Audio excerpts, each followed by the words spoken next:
Meus queridos amigos e minhas queridas amigas, muito boa noite. Muito boa noite.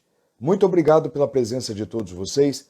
Sejam todos bem-vindos a mais esta live aqui no nosso perfil do Instagram, leonardo.penitente. Muito obrigado, viu? Olha, Mi Alves chegou, o Felipe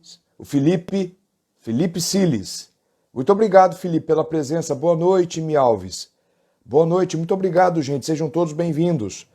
Muito obrigado. Nosso tema hoje é um tema que para mim é um dos mais encantadores. Gomes, muito obrigado. SCJ. Muito obrigado, queridos. Muito obrigado pela presença. Fiquem à vontade. Sintam-se em casa, viu? Nós vamos aguardar um pouquinho, gente, para que as pessoas possam entrar. Opa, deu um delay aqui. As pessoas possam entrar. Boa noite, Thiago. Muito obrigado. Salve Maria Santíssima. É isto. Quem mais entrou aqui? Deixa eu ver para eu não perder, hein? Amara, muito obrigado. Muito obrigado. Luiz, Evangelista. Max, obrigado, Max. Obrigado pelo apoio. Antônio, muito obrigado, Antônio. Ah, deve ser uma turma aí, a turma de direito. Sejam bem-vindos, queridos. Jorge Feitosa, muito obrigado. Luiz, salve Maria Santíssima. Gente, as pessoas vão chegando.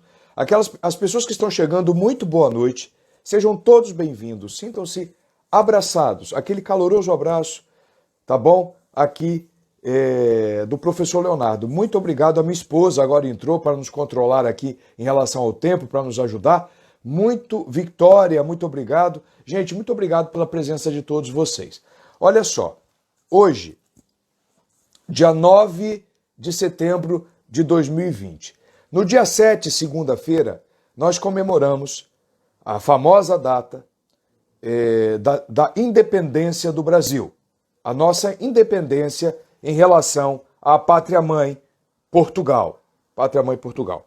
Pois bem, então, normalmente,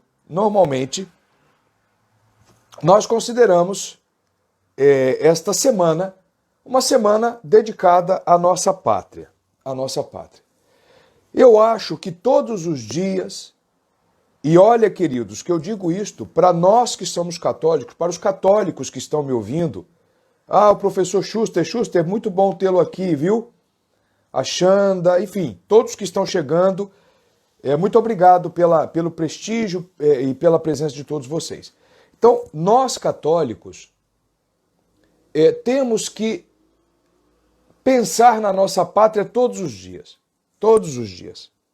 O patriotismo, e aí eu queria começar a minha live agora, porque é uma live especial, como eu havia divulgado. Eu vou tratar aqui da pátria. O que é a pátria?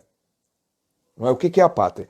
Por que esse assunto é importante? E eu quero aproveitar que comemoramos a independência do Brasil no dia 7 de setembro, uma independência que ocorreu no dia 7 de setembro de 1822, não é? Com aquele ato de Dom Pedro I, que proclamou a nossa independência em relação a Portugal. Mas nós devemos pensar na nossa pátria, refletir a nossa pátria, nos dedicar à nossa pátria todos os dias. E eu digo isto com muita tristeza, por quê? Por que eu decidi fazer esta live especial? Vocês sabem que toda semana,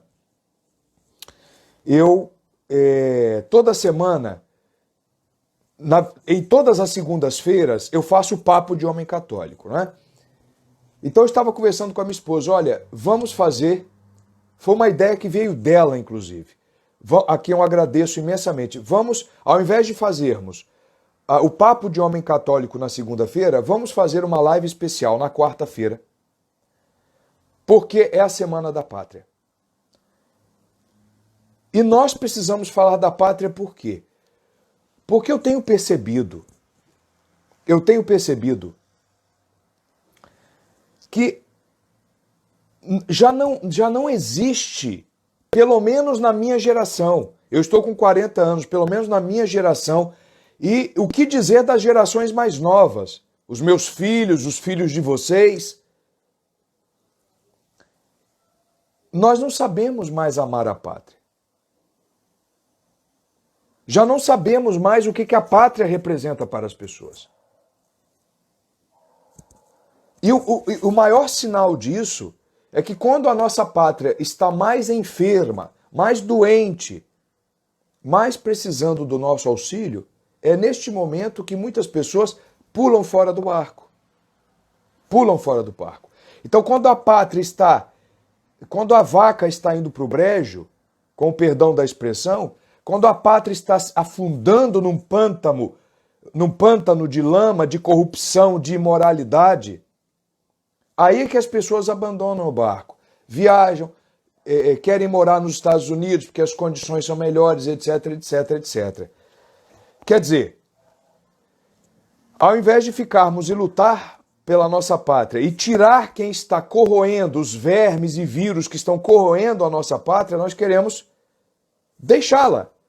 É como a atitude daquele filho que vê uma mãe que a vida toda trabalhou para sustentá-lo, um pai que a vida toda trabalhou para sustentá-lo, mas agora o pai está inválido, o pai está acometido por uma doença que às vezes ele nem ocasionou, ele não quer saber, deixa em uma casa para idosos e abandona de lado. Este é que é o problema. Ou seja, esta visão utilitarista da pátria, a pátria é boa para mim enquanto ela está me dando as coisas.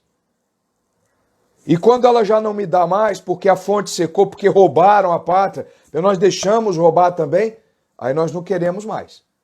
Aí nós pulamos fora do navio e vamos para tudo quanto é lugar e deixamos de cuidar da nossa pátria. Então, esse é que é o problema. Esse é que é o problema. E por isso que eu quis trazer essa live aqui, porque eu quero mexer um pouco com vocês.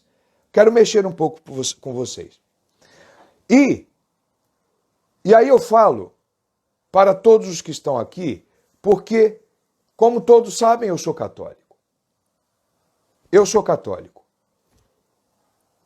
E existe no catolicismo a virtude do patriotismo. Então esse é o primeiro ponto que eu quero trazer aqui. O catolicismo é a religião. Eu, sinceramente, não conheço outra que faça isso. Eu não conheço outra linha religiosa que faça isso. Mas o catolicismo é a única religião que, de modo explícito, nos manda amar a pátria. Amar a pátria. E amar a pátria com um amor profundo. Com um amor profundo. Isto é o que diz a nossa Santa Igreja. Isto é o que manda, não é, a Igreja Católica. Então, o patriotismo é uma virtude. É uma virtude moral que tem que ser exercida. Ah, então, o professor Nato, o senhor está querendo dizer que se eu não sou um patriota, se eu ainda não me despertei o meu amor pela pátria, se eu não estou sabendo amar corretamente a pátria, eu estou em pecado? Dependerá. Se for uma coisa consciente, sim. Deixar de amar a pátria quando nós temos o dever de amá-la e quando nós sabemos que devemos amá-la e sabemos qual é este amor verdadeiro, é um pecado grave. E certa vez, um padre jesuíta me disse, olha meu filho, eu vejo chegar no meu confessionário várias pessoas confessando diversos pecados, mas nunca um brasileiro chegou no meu confessionário e disse, padre, eu pequei contra a pátria. Nunca. Eu duvido se tem algum padre no Brasil que tenha atendido nos últimos 20 anos alguém que tenha confessado um pecado contra a pátria. O pecado da falta da virtude do patriotismo. E os jovens precisam aprender muito isto, porque eu, na minha juventude, não é? O Brasil era apenas um detalhe para mim. Não é? Eu dava de ombros, até menosprezava. E quem me ensinou a amar a pátria foi o catolicismo, porque o catolicismo tem essa virtude de colocar tudo em nós em ordem novamente. Tudo em ordem. O catolicismo tem essa grande virtude. Então o patriotismo é uma virtude. E é uma virtude que sai do quarto mandamento. Do quarto mandamento. Amar os nossos, quer dizer, honrar os pais e aos legítimos superiores. Mas o que tem a ver o pai com a pátria, penitente? Tudo. Aliás, até a raiz da palavra pátria, pater. Porque o que é a pátria? A pátria é o conjunto de valores, o conjunto de tradições que os nossos pais e avós, os nossos ancestrais, trouxeram para nós. Este é um conceito mais simples. Existem conceitos mais elaborados de pátria, mas o conceito mais simples que nós podemos dar à pátria, a pátria é o conjunto de tradições que os nossos antepassados nos legaram. Então, a pátria tem a ver com pai, com tradições familiares. Este solo que nós pisamos, o Brasil, muita gente trabalhou para construí-lo. Você não está pisando um solo do nada. Não nasceu do nada. Muita gente trabalhou para construir isso aqui. Os seus ancestrais trabalharam para construir isso aqui. Agora eu vejo uma juventude querendo, com o perdão da palavra, cuspir em cima disso. Com esses movimentos, derrubando estátuas, matando os nossos ícones, os grandes símbolos nacionais. Então estão matando a nossa história, matando a nossa tradição. Onde vai essa juventude? Para onde vai essa juventude que não ama mais a pátria? Que não ama mais os valores tradicionais? E aí eu queria trazer uma coisa muito importante, porque a minha tentativa aqui, com a graça de Deus, se Deus me ajuda, é fazer com que aqueles que estão nos ouvindo agora passem, se possível, a amar o Brasil, porque eu tenho uma coisa muito interessante e muito importante para falar para vocês, e foi uma coisa que eu li, que eu descobri e que me fez ter um amor ainda maior pelo Brasil, não é? Primeiro lugar, uma pátria, uma nação, ela tem o seu momento para nascer na história. Ela tem o seu momento para nascer na história. Mas ela já existe, desde toda a eternidade, no pensamento de Deus. Esse é o primeiro ponto que eu quero trazer aqui hoje. E aí, porque as nações, elas nascem em Deus. Deus concebeu, desde toda a eternidade, todas as nações. E aí, eu gostaria de ler um trecho muito bonito, muito profundo e significativo de um romancista russo, de um grande literato russo chamado Vladimir Soloviev. Diz Vladimir Soloviev, a ideia de nação, a ideia de uma nação, não é o que ela mesma pensa sobre si no tempo, mas o que Deus pensa dela na eternidade. Muito profundo esse pensamento. A ideia de nação não é o que ela fala e pensa sobre si mesma no desenvolvimento histórico, mas sim aquilo que Deus pensa dela na eternidade. Ou seja, o sentido de uma nação, o sentido de uma pátria, só fica claro, nós só conseguimos entender de maneira plena o sentido de um país, o sentido de uma nação, o sentido de uma pátria, não é?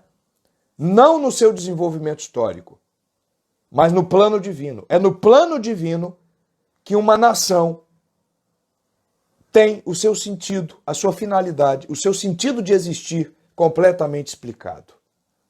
Não é? Então, qual é o plano de Deus para as nações? Qual é o plano de Deus para o Brasil? Porque o Brasil existe e o Brasil foi desejado por Deus. O Brasil foi concebido por Deus. O projeto de nação brasileira foi concebido por Deus. E nós estamos conseguindo trabalhar para que a vocação vem de chamado. Deus chama o Brasil para uma finalidade, para uma missão. Qual é a missão do Brasil diante de Deus? Qual é a missão do Brasil diante de Deus? Não é? Então, vejam, isto é muito interessante. Como nós podemos provar, Leonardo, que Deus quis o Brasil como quis todas as nações? As nações. E aí eu quero remeter todos vocês à Sagrada Escritura. E aqui eu farei uso da Sagrada Escritura, da palavra revelada. No Evangelho de São Mateus, capítulo 20, versículo 20, diz assim: subindo para Jerusalém, na verdade eu começo a ler o versículo 17, quando Jesus faz o terceiro anúncio da paixão. Subindo para Jerusalém, durante o caminho, Jesus tomou à parte os 12 discípulos e disse-lhes: eis que subimos a Jerusalém, e o Filho do Homem será entregue aos príncipes dos sacerdotes e os escribas. Eles o condenarão à morte e o entregarão aos pagãos para ser exposto às suas zombarias, açoitado e crucificado. Mas ao terceiro dia ressuscitará. E aí continua o Evangelho, continua o Santo Evangelho. Nisso aproximou-se a mãe dos filhos de Zebedeu. Nisso aproximou-se a mãe dos filhos de Zebedeu, que é Santa Maria Salomé. Santa Maria Salomé. Quem são os filhos de Zebedeu aqui? João Evangelista, São João Evangelista, o discípulo amado de Cristo, e São Tiago Maior. São Tiago e São João eram irmãos, filhos de Maria Salomé. Então, nisto se aproxima a mãe dos filhos de Zebedeu, Santa Maria Salomé, com seus filhos, prostrou-se diante de Jesus, ajoelhou-se diante de Jesus, para lhe fazer uma súplica. Para lhe fazer uma súplica. Perguntou-lhe Jesus: que queres? O que queres? E respondeu Santa Maria Salomé: ordena que estes meus 2 filhos se sentem no teu reino, um à tua direita e o outro à tua esquerda. Jesus disse: não sabeis o que pedis. Podeis vós beber o cálice que eu vou beber? Sim, disseram-lhe. Sim, disseram-lhe. Por que eu estou lendo esta passagem da Sagrada Escritura para vocês? Porque eu quero mostrar a todos vocês que a nossa pátria brasileira, esta terra da Santa Cruz, ela já estava desejada por Cristo aqui nesta passagem. Não entendi, professor Leonardo. Então nós vamos explicar e eu quero que vocês acompanhem o meu raciocínio. Porque o Brasil já estava no Sagrado Coração de Cristo aqui nesta passagem. Porque Cristo tinha o poder da presciência e de ver todo o futuro que aconteceria depois. Vejam, Santa Maria Salomé foi mãe de 2 dos apóstolos de Cristo. E não de qualquer dos 12 apóstolos de Cristo, dos 2 apóstolos prediletos de Cristo. Porque Cristo amava igualmente os 12 apóstolos, mas tinha predileção por três. Três apóstolos. Cristo tinha predileção por três apóstolos. Isto a Sagrada Escritura é clara. São Pedro, São João Evangelista e São Tiago Maior. Como é que você sabe disso, Leonardo? Primeiro porque Cristo mudou o nome só desses três apóstolos. Mudou o nome. Depois, só esses três apóstolos puderam participar com o nosso Senhor Jesus Cristo da transfiguração no Monte Tabor. Depois, os três apóstolos viram a ressurreição de Lázaro. Cristo mostrou aos três. Então, São João e São Tiago, filhos de Maria Salomé, eram apóstolos prediletos de Cristo, junto com São Pedro. E aí, vamos caminhando no raciocínio.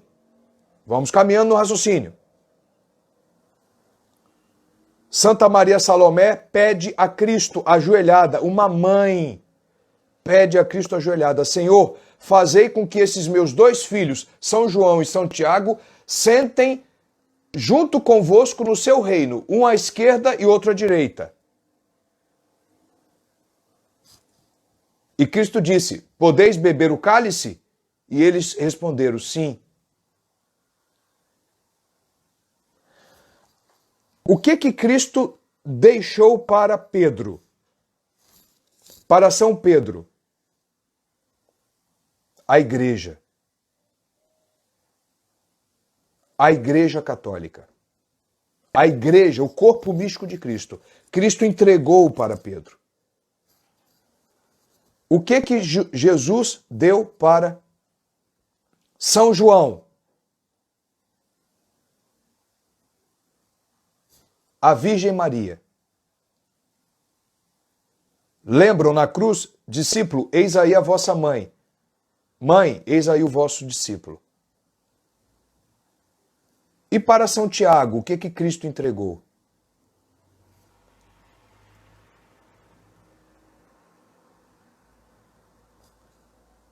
Portugal.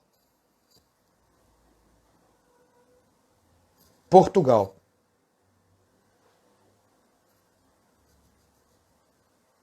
E vou me explicar. Primeiro, que estes meus dois filhos sentem à vossa direita, Senhor.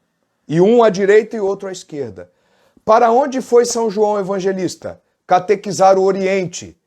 O Oriente fica onde, do ponto de vista geográfico? À esquerda. À esquerda de quem? De Roma. Porque São Pedro é o Papa de Roma. E Roma é o centro do mundo. Porque ali está a igreja visível. A esposa de Cristo na sua manifestação visível. Então, olhando o mundo, tendo Roma como centro, o Oriente está à esquerda. E São João Evangelista vai evangelizar o Oriente. E fez um trabalho de evangelização muito poderoso no Oriente. E para onde foi São Tiago Maior? Curiosamente, foi para a direita, para o Ocidente. E quais foram as nações que São Tiago Maior catequizou e evangelizou? Lembram-se que nesta época o que existia era o Império Romano. Quando São Tiago Maior vai para o Ocidente, vai catequizar o que hoje nós conhecemos como Europa, aquilo ali era o Império Romano. E existia uma região, uma península, chamada Península Hispânica, a chamada Hispânia, a região da Hispânia. A Hispânia era a região que congregava o que hoje nós conhecemos como Espanha e Portugal, que na época se chamava Portucale, Portugal. Então São Tiago Maior vai catequizar Portugal e Espanha. E é por causa de São Tiago Maior que está à direita de Roma. Então São João foi o braço esquerdo de São Pedro e São Tiago foi o braço direito. São João foi para a esquerda e São Tiago foi para a direita, São Tiago veio para o Ocidente e São João foi para o Oriente. Então, cumpre-se a profecia de Salomé, porque Cristo não negou o pedido a ela. Cristo perguntou se poderia beber o cálice. E de fato, São Tiago Maior bebeu o cálice porque ele foi martirizado. O fato é o seguinte, nosso Senhor Jesus Cristo não negou para Santa Maria Salomé o pedido dela. Simplesmente a história foi concretizada, porque São João e São Tiago realmente eles sentaram um à direita e o outro à esquerda do reino de Cristo, que é Roma, do centro de Cristo, que é Roma. Então São Tiago veio para o Ocidente, evangelizou o Ocidente e mais. Nós sabemos que, inclusive, quando ele estava aqui no Ocidente evangelizando a Espanha, Portugal e Espanha, a Virgem Maria ainda estava viva. A Virgem Maria ainda estava viva. E nós temos relatos históricos muito confiáveis de que ela bilocou para animar a São Tiago Maior. Inclusive numa devoção muito especial para os espanhóis, que é a Nossa Senhora do Pilar. Porque ela apareceu num pilar, etc e tal. Então, vejam bem, os dois se sentaram, um à direita e outro à esquerda, da Igreja de Cristo. Entendem? E Portugal foi a nossa pátria, a pátria que nos descobriu. E trouxe Cristo para nós, porque antes São Tiago levou Cristo para eles.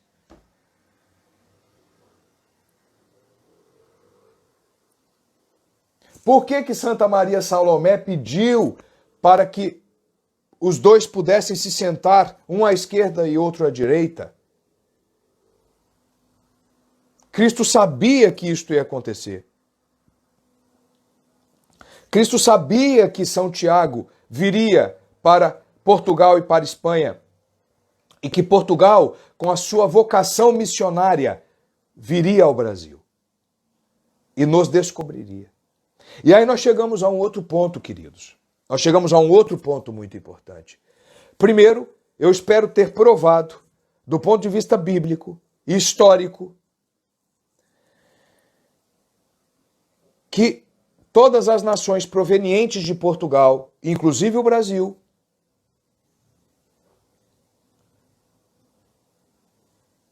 são filhas de São Tiago. São filhas deste homem que sentou à direita do reino de Cristo, à direita de Roma. Agora, e aí um fato muito interessante. E esse é o segundo ponto que eu queria chegar com vocês. Porque o primeiro é que a vocação de uma pátria está em Deus. É na inteligência divina que as pátrias e as nações são concebidas. E Cristo enviou os seus apóstolos para catequizarem. E estas nações que foram catequizadas levaram Cristo para as outras nações. Então, quando Cristo diz para os apóstolos, ide e pregai o evangelho, e batizai em nome do Pai, do Filho e do Espírito Santo, e pregai o evangelho em todas as nações. Então, quando São Tiago vem para Portugal e Portugal vem para o Brasil, é uma linha sucessória só. É de Cristo para São Tiago, de São Tiago para Portugal, de Portugal para o Brasil.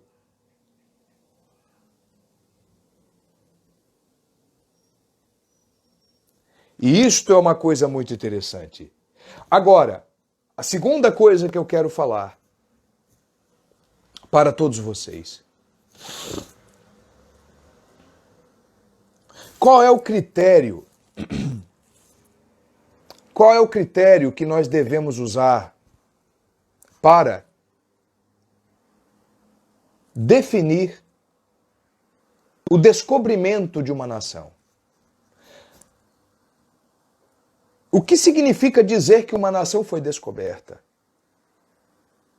Queridos, gravem isto porque além de belo, é verdadeiro.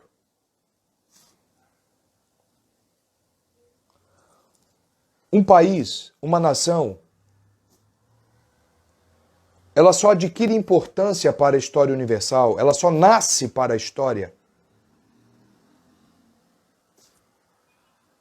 quando ela é revelada para Cristo.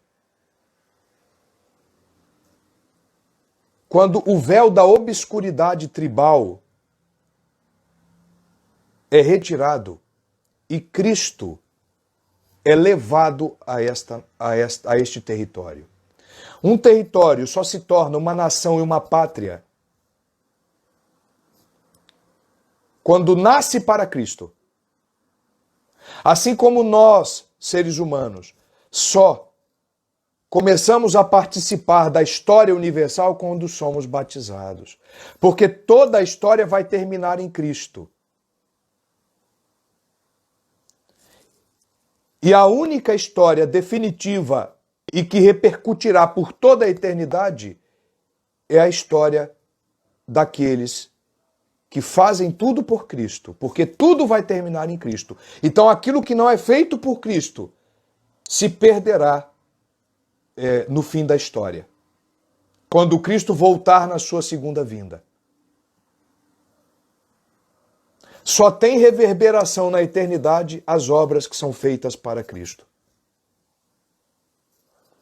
Então, assim como um homem nasce para a história quando é batizado, quando é enxertado no corpo místico de Cristo, também as nações só começam a ter alguma história, só nascem e só são descobertas, quer dizer, descobrir é tirar o véu, é tirar o cobertor, é tirar o que estava oculto, quando elas são descobertas para Cristo.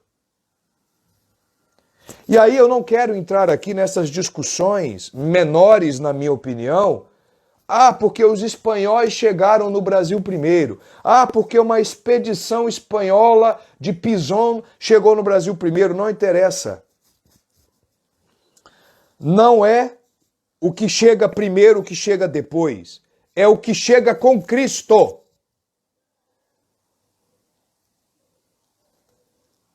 Descobre uma nova nação, aquela outra nação que porta na sua missão desbravadora a bandeira de Cristo, a cruz de Cristo, especialmente neste mês que estamos comemorando a exaltação da Santa Cruz. Ô Marcelo, querido, muito obrigado. Eu vou ver como é que eu faço aqui, mas o tema é a vocação do Brasil no Sagrado Coração de Cristo, viu? O nosso tema, gente, é a vocação do Brasil no Sagrado Coração de Cristo. Como Cristo quis a existência do Brasil. E aí é uma coisa muito grandiosa, porque não adianta entrar nas discussões que muitos fazem. Não, porque os índios estavam aqui primeiro. Nós não queremos discutir por enquanto. Teríamos tantas coisas para falar disto.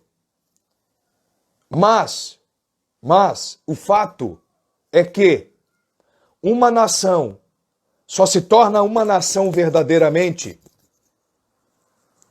Uma nação só nasce para a história universal quando ela encontra Cristo. E só quem pode levar Cristo a uma nação que ainda não conhece a Cristo é aquela que já está catequizada e que tem consciência da sua missão. Aquilo que os homens chamavam, que os romanos chamavam do homo conditor. O homo conditor, como o próprio nome diz, é o homem que conduz. O homem, meus queridos, gravem isso, só é capaz de fundar uma nova civilização um homem consciente da missão de Cristo que carrega.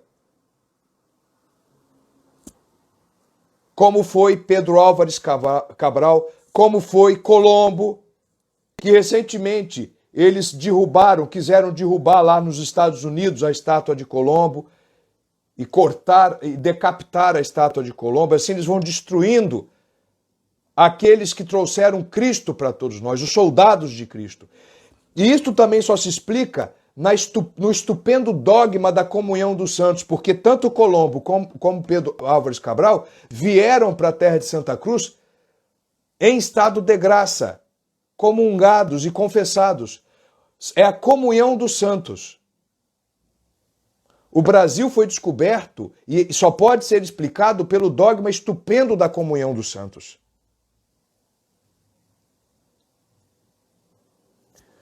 Então, descobrir um país, descobrir uma pátria, é revelá-la para Cristo. É tirar o véu da obscuridade e revelá-la para Cristo. E logo quando Portugal descobriu o Brasil, e quando é que realmente ocorreu a descoberta do Brasil?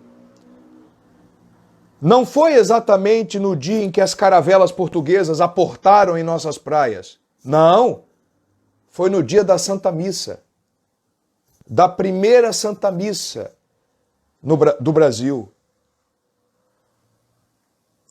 Porque então o Brasil foi o território que recebeu o primeiro e digno, sublime e supremo habitante que foi Cristo, na hóstia sagrada. Aí o Brasil nasceu para a história universal. Aí nós tivemos uma gestação divina.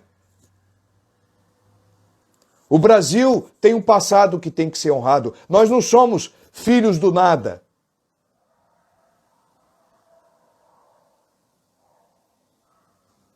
E nós podemos comparar as naus portuguesas que vieram com os frades franciscanos,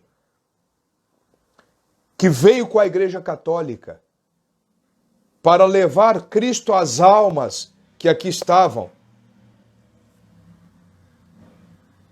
Nós podemos comparar estas viagens missionárias à viagem que Maria Santíssima e São José fizeram para encontrar Cristo, quando Cristo se perdeu. O Brasil estava perdido e de repente Cristo nos encontra. Assim como Maria Santíssima vai atrás da graça, vai atrás de Cristo, e vieram os portugueses. Por isto, queridos, é que a história de um país é a história dos sacramentos. Porque o Brasil foi descoberto e logo foi batizado. Quando os portugueses aqui atracaram e as cruzes de Cristo foram pregadas na areia das praias, houve o batismo. E quando a missa foi celebrada, a primeira missa foi celebrada, houve a primeira comunhão do Brasil. A história de um país só se explica sacramentalmente, como a nossa própria história. O ofício do historiador é o mesmo ofício do litúrgico, do liturgista. Contar a história de um país é fazer liturgia. Nós fomos batizados e fizemos a primeira comunhão. Isto é o que nos torna uma pátria. E só um povo como o português, que anteriormente recebeu o poder missionário de São Tiago Maior, poder este recebido de Cristo por esta súplica que a mãe fez, Santa Maria Salomé. Este poder missionário, São Tiago passou para Portugal e Portugal descobriu o Brasil.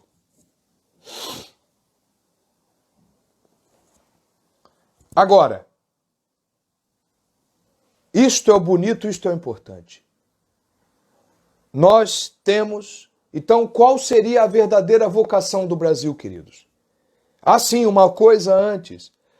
No exato momento em que a primeira missa foi celebrada no Brasil, aí então, como nos revela a Sagrada Escritura, aí então, Deus envia, como Deus faz também conosco, quando nós somos concebidos, Deus envia um santo anjo da guarda. Deus também enviou. Quando o Brasil nasceu para Cristo, Deus enviou o anjo da guarda do Brasil. Porque todas as nações têm um anjo da guarda. E este é um detalhe que nós católicos, cristãos, temos que saber, queridos. Sabe por quê?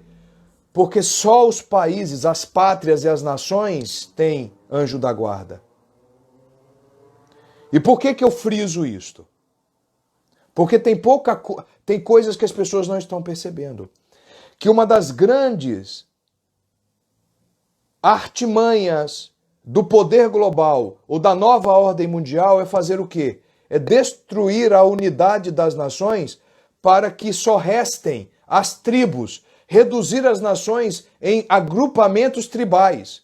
Na Guatemala, por exemplo, eles estão com um plano de transformar a Guatemala em 40 nações indígenas. Já não vai mais existir um país, uma nação unificada. Vão existir casebres e agrupamentos tribais. Só que tribo não tem anjo da guarda, só tem anjo da guarda nações. Por isso esse plano é diabólico. O plano é diabólico. Só os países e a pátria têm um santo anjo da guarda. As tribos não têm anjo da guarda.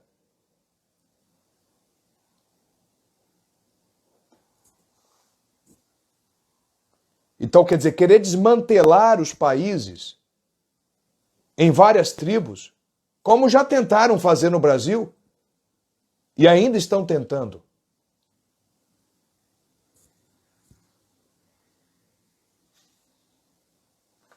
Agora, qual é a nossa vocação? Não é?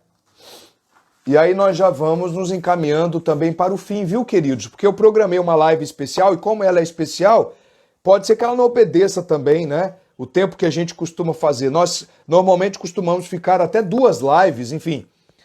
Mas eu tracei aqui os pontos bem específicos que eu queria trazer para todos para não cansá-los também. Então, diante disso tudo, professor Leonardo, qual é a vocação do Brasil? Queridos, a nossa vocação tem um nome. Nós somos hispânicos. Todos vocês devem conhecer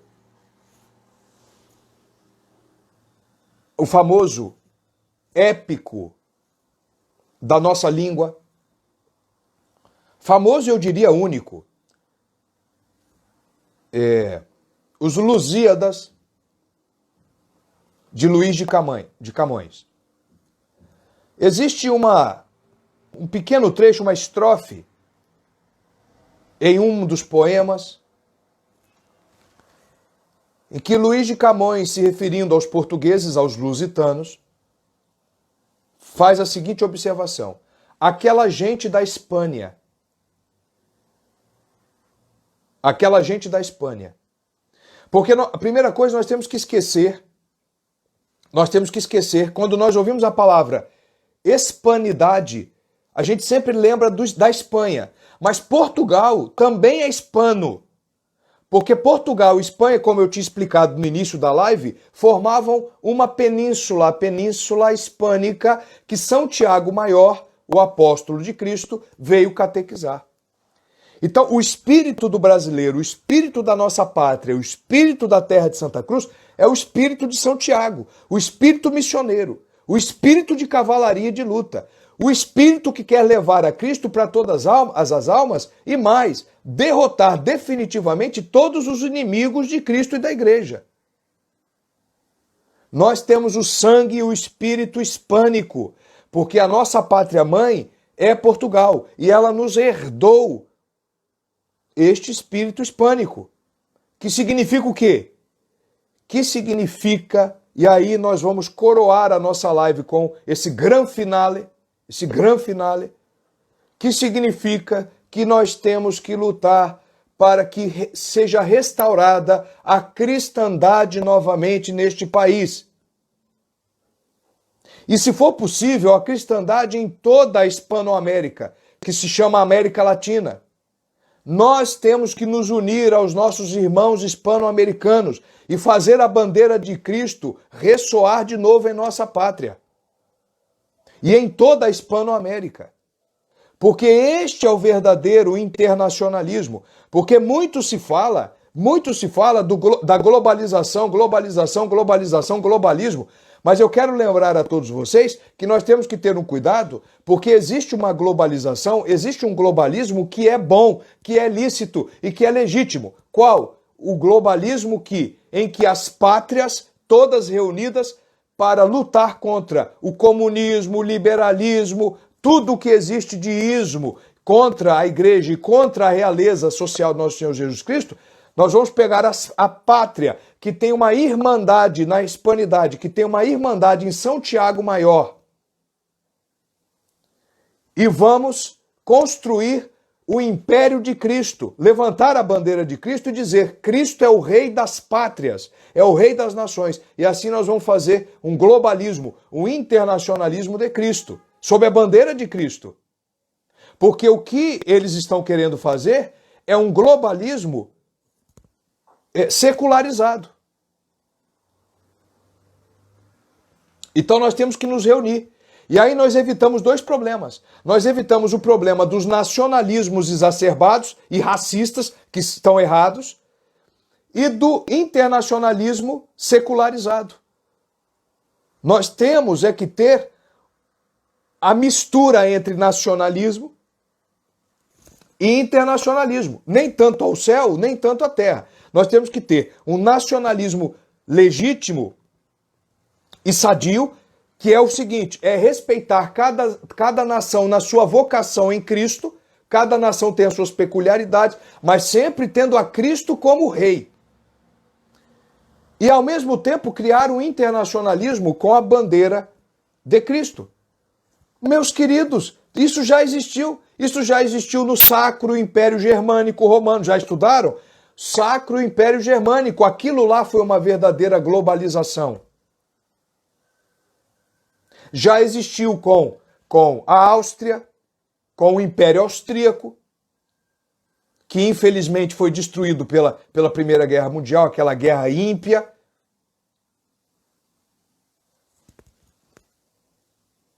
Nós já tivemos. Então nós temos que nos reunir. Reunir as nações hispânicas sob a bandeira de Santiago.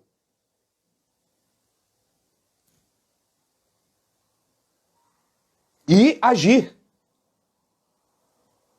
Agir. Estudo, trabalho, estudo, oração e ação.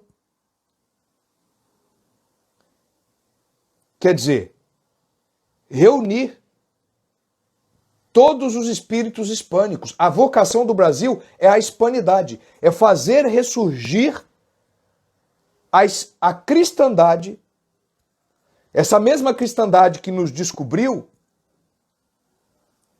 agora espera de nós que ela seja reconstruída. Porque a Europa já acabou. E agora é a vez das nações. O Brasil, Argentina, Chile, Paraguai, as nações, cada uma tendo a sua soberania, a sua vocação e os seus costumes, suas culturas respeitadas, mas unidas sob a bandeira de Cristo. Este é o verdadeiro internacionalismo. Este é o verdadeiro internacionalismo. E voltar, queridos, a catequizar o mundo como São Tiago Maior fez, porque infelizmente, como já havia diagnosticado o Papa Bento XVI, hoje Papa Emérito Bento XVI, o mundo virou novamente pagão. Nós estamos vivendo uma era neopagã. As mães estão matando os filhos no seu ventre. As famílias estão considerando o cachorro como filhos. A natureza está ganhando o status de Deus.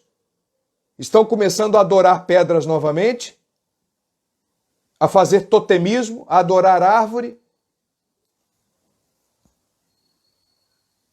Então nós estamos numa situação no Ocidente quase a mesma, se não foi pior, do que aquela que São Tiago Maior encontrou. E agora nós temos que fazer o movimento reverso. Criar uma liga, uma confederação de pátrias e nações católicas sobre a bandeira de Cristo Rei. Um exército que sabe a quem serve e caminhar.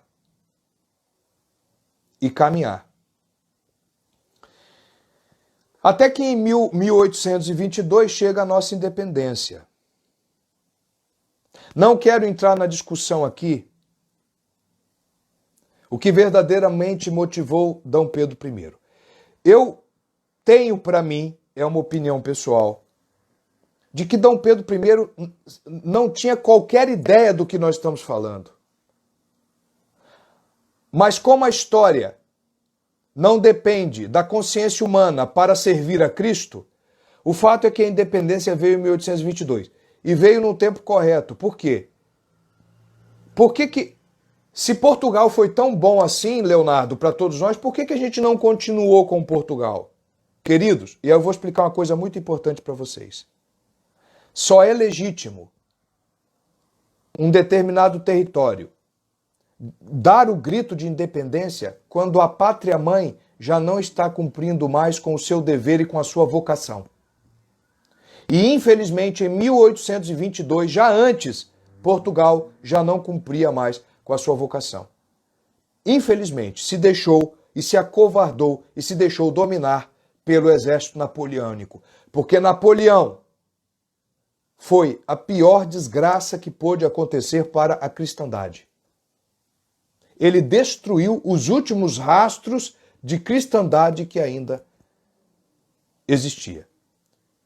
E é importante lembrar que Napoleão foi pelas mãos de um soldado de Napoleão que Francisco I da Áustria, que ainda herdava o título de imperador do Sacro Império, daquele mínimo de cristandade que ainda existia, foi morto por um soldado de Napoleão. Napoleão aplastou, foi o ímpio que aplastou toda a cristandade e fez isso com Portugal. Quando Portugal já não conseguia mais nos alimentar espiritualmente, nós cortamos os vínculos e fizemos muito mais, e fizemos muito bem. Agora, o que nós temos que fazer? O que nosso Senhor espera de nós, na minha humilde avaliação, é que recuperemos a linha histórica e combatamos para Cristo, mas com uma confederação de nações, um império, uma confederação de nações contra os males que nos afligem. Porque se nós não nos convencermos de que o mal é global e tem uma esfera global, nós vamos sempre perder. Então nós temos que nos unir. As nações hispânicas, especialmente, precisam se unir. Eu teria muito mais coisa para dizer, queridos. Mas a live de hoje foi especialíssima, porque essa Semana da Pátria eu quis falar da pátria para todos vocês. Devemos amar o Brasil, porque ele foi desejado pelo Sagrado Coração de Cristo. Pela pátria a Deus. Este deve ser o nosso lema. Pela pátria, para Deus. Pela pátria, para Deus. E aí eu queria finalizar mesmo lendo para vocês um poema muito bonito que eu separei aqui. Deixa-me ver. Aqui, ó. Um poema muito bonito de Leopoldo Marechal, um poeta argentino. Ele diz assim: é preciso saber, prestem atenção nesse poema, É preciso saber que um povo só se realiza quando traça a cruz na sua esfera durável. A cruz tem duas linhas. Como é que um povo traça essas duas linhas? Com a marcha fogosa dos seus heróis na horizontal e com a levitação dos santos com a vertical. Os heróis e os santos. Mas, se como povo não traçamos a cruz, porque a pátria é ainda jovem e sua idade não é madura, pelo menos devemos traçar esta cruz como indivíduos, fiéis a uma zelosa geometria, a vertical do santo e a horizontal do herói. O Brasil precisa de santos e de heróis. É isto. Que Deus abençoe a nossa pátria.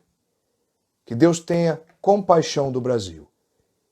E que nos afaste das chagas que hoje, das chagas globais que hoje afetam e não nos deixam enxergar a vocação que Cristo quer para nós. Que Deus nos proteja e suscite no nosso solo santos e heróis. Tá bom? Ah, Marcos, o nome do poema é A Pátria. Tá em espanhol, La Pátria, de Leopoldo Marechal. Não é difícil você achar, não. Tá? No Google você consegue encontrar. Então, queridos, muito obrigado pela tolerância, pela paciência de todos vocês. Espero que vocês tenham gostado. Hoje foi uma live especialíssima em vários sentidos, não é? Ela talvez nem durará até o final, porque os pontos que eu queria tratar com todos vocês, eu pude tratar com a graça de Deus, da Virgem Santíssima e de São José. Lembrem hoje de rezar pelo Santo Anjo da Guarda do Brasil, queridos, tá? Qual seria o anjo da guarda do Brasil? Nós não sabemos. Parece que houve uma consagração do Brasil aí na década de 30 a São Arcanjo Gabriel, mas nós não sabemos. De qualquer maneira, basta rezar para o Santo Anjo da Guarda da nossa pátria. É isto, queridos. Fiquem com Deus e até a próxima. Tchau, tchau, gente. Obrigado.